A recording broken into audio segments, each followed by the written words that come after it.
E agora tem o nosso quadro Saúde em Pauta. O dia 10 de setembro é oficialmente o Dia Mundial de Prevenção ao Suicídio. Para falar mais sobre isso, estamos recebendo o psiquiatra Dr. Fernando Guedes de Oliveira, do IPP, que é o Instituto de Psiquiatria e Psicoterapia. Obrigado pela presença, doutor. Obrigado pelo convite. É um prazer estar aqui com vocês para esclarecer um pouco mais sobre essa data tão importante. Pois é, doutor. O suicídio é um problema de saúde pública? Com certeza, é um problema de saúde pública, tendo em vista que tem uma prevalência muito grande no Brasil, principalmente na nossa região sul aqui, são muitos casos de suicídio, então acaba se tornando realmente um problema de saúde pública. No Brasil também, né? Os números assustam, né? Tem um dado da Unicamp que mostra que cerca de 14 mil suicídios por ano, o que dá em média 38 suicídios por dia no Brasil. O suicídio, para quem tem em casa até entender, ele está ligado intimamente com a depressão? Sim, a gente não pode dizer 100% dos casos, mas muito próximo de 100% dos casos de suicídio tem como fundo uma doença psiquiátrica. Principalmente um transtorno de humor, como depressão ou transtorno bipolar, dependência química. Quase 100% dos casos de suicídio são tratáveis porque tem uma doença de base antes do suicídio. Ou seja, tem cura? Tem tratamento e tem melhora, assim, né? Então, por isso que essa data é tão importante para a gente poder conscientizar as pessoas desse problema de saúde pública e que é perfeitamente tratável, tem como melhorar isso, tem tratamento. A prevenção, então, alguém notou que a pessoa está diferente, a pessoa dá alguns sinais que ela está muito depressiva, que ela pode cometer o suicídio?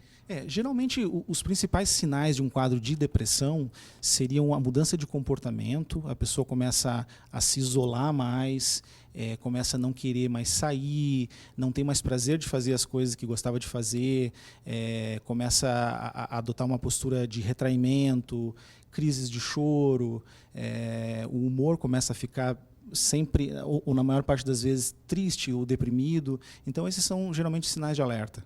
E a prevenção, a pessoa sentiu que está com isso, ela deve procurar um profissional. Sim, o ideal é procurar um profissional dessa área, um psicólogo, um psiquiatra, porque realmente se a gente pega a coisa no início, é perfeitamente tratável e tem uma resposta muito boa. Porque a depressão é uma doença, né? É uma doença, com certeza, uma doença química, né? Biopsicossocial, a gente chama. Tem a parte química da depressão, tem toda a parte da bagagem que a pessoa traz, os seus traumas, seus conflitos, né? Mas é uma doença que é perfeitamente tratável. A parte química é que o organismo não está mais produzindo? Tem a ver com neurotransmissores, né? Serotonina, dopamina, noradrenalina, esse tipo de substância que a gente tem no sistema nervoso central. Doutor, quando a gente está falando sobre suicídios, ele incide mais em algumas faixas etárias, né? Mais no início da adolescência, mais no final da vida? As duas faixas etárias mais prevalentes são dos 15 aos 30 anos de idade, principalmente em homens, e depois acima dos 65 anos. Essas são as faixas que existem mais casos de suicídio. Ou seja, no final da vida já deve estar ligado também à solidão, né? Solidão, aposentadoria, saída do mercado de trabalho, começa a se afastar dos amigos, muitas vezes começa a ficar sozinho, afastado dos familiares. Então é uma faixa etária bem propícia para isso também. Durante muito tempo a depressão foi tratada como frescura por algumas pessoas, né? Isso não pode ocorrer, né? Não, ainda existe esse tabu, assim, as pessoas, é uma coisa que as pessoas têm que entender melhor, porque a depressão é uma doença, né? Não é frescura, não é manha, não é coisa da cabeça, é uma doença, como a gente falou ali antes, química também, e que mas ainda tem esse tabu muito grande, né? De, vai fazer alguma coisa, isso é falta de trabalho, ou isso é falta de Deus no coração, a gente ouve muito isso, né? E não é nada disso. Tem a parte química, e tem remédio para isso, tem terapia para isso, e tem melhora. E as pessoas estão procurando mais o psiquiatra?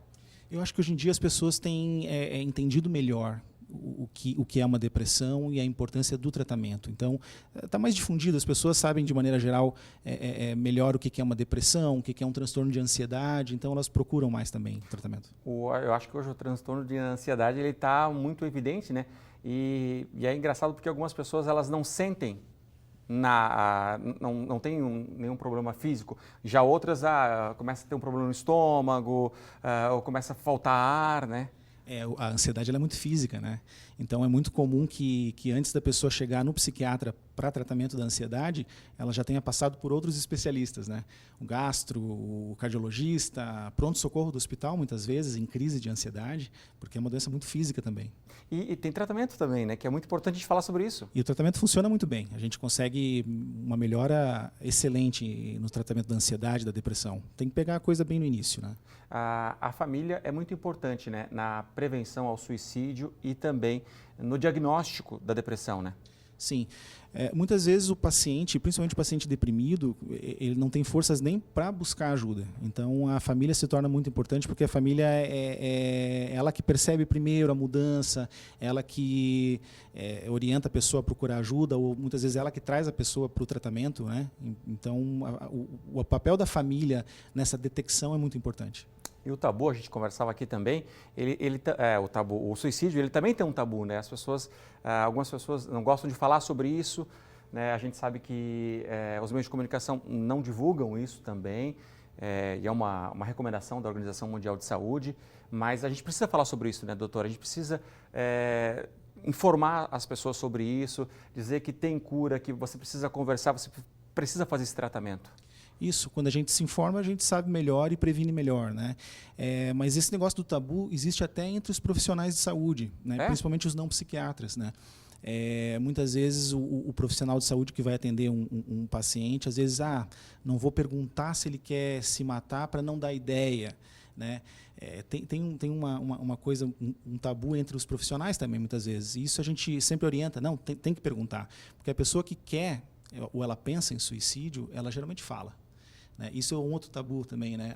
Quem quer fazer, vai lá... Quem vai se matar não fala. Vai lá e faz, não fala. Não é verdade, a pessoa fala. Assim, ou não expressa exatamente em palavras, mas ela dá sinais que ela vai fazer.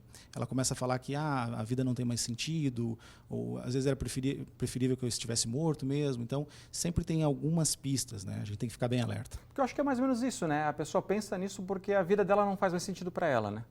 É verdade. Então, a pessoa que tem essa depressão grave, com risco de suicídio, geralmente ela não enxerga a luz no fim do túnel. Ela enxerga o suicídio como a única maneira de se livrar daquele sofrimento. Ela não consegue enxergar outras alternativas. Antigamente a gente comentava que o psiquiatra era médico de louco, mas isso não existe. As pessoas precisam procurar para conversar, para entender o que é, né, doutor? Exatamente. Isso também ainda existe, é um tabu, né? Também, é um tabu também, né? O médico de louco, mas na verdade a gente trata, são esses problemas emocionais, né? Que não tem nada a ver com loucura, né? Uma depressão, uma ansiedade, isso que a gente acaba mais tratando no consultório. Por isso que essa data é tão importante para a conscientização, né, doutor? É muito importante, a gente tem que sempre ficar atento, porque é prevenível, né? É uma questão de saúde pública, mas perfeitamente prevenível. Doutor, muito obrigado pelas suas informações. Eu agradeço.